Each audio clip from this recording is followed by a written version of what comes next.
বান্দরবানে পাহাড় ধসে নিহত হয়েছেন আরও ৫ জন। এদের মধ্যে ৩ জনই শিশু। অন্যদিকে কক্সবাজারে নিহত হয়েছে আরও ২ শিশু।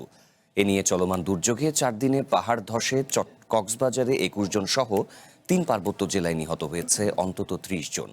পাহাড়ের ঝুঁকিপূর্ণদের সরিয়ে নিতে কাজ করছে স্থানীয় প্রশাসন। ভবিষ্যৎ হোক নিরাপদ, বিনিয়োগ হোক বিশ্বস্ত, আর আমার পছন্দ সল্ট বে। ওয়েলকাম টু সল্ট বে।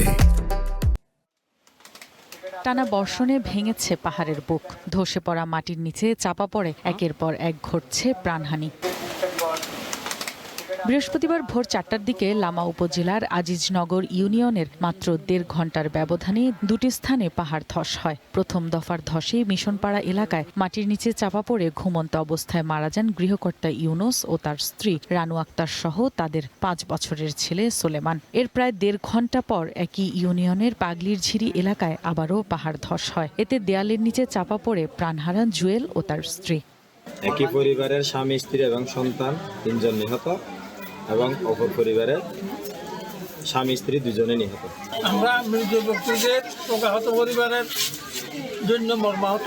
জেলা প্রশাসন ও পুলিশ বলছে, ঝুঁকিপূর্ণ এলাকার বাসিন্দাদের নিরাপদ আশ্রয়ে সরিয়ে নিতে প্রশাসনের অভিযান অব্যাহত থাকলেও অনেকে এখনো ঘর ছাড়তে রাজি নন।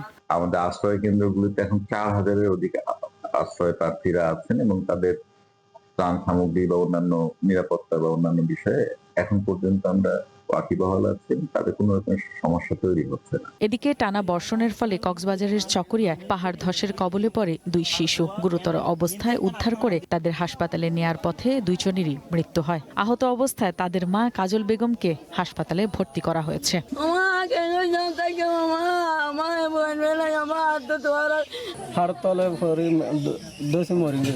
চলমান দুর্যোগে বৃহস্পতিবার বিকেল পর্যন্ত গেল ৪ দিনে পাহাড় ধসে কক্সবাজারে ২১ জন নিহত হয়েছে। এর মধ্যে অন্তত ১০ জনই শিশু।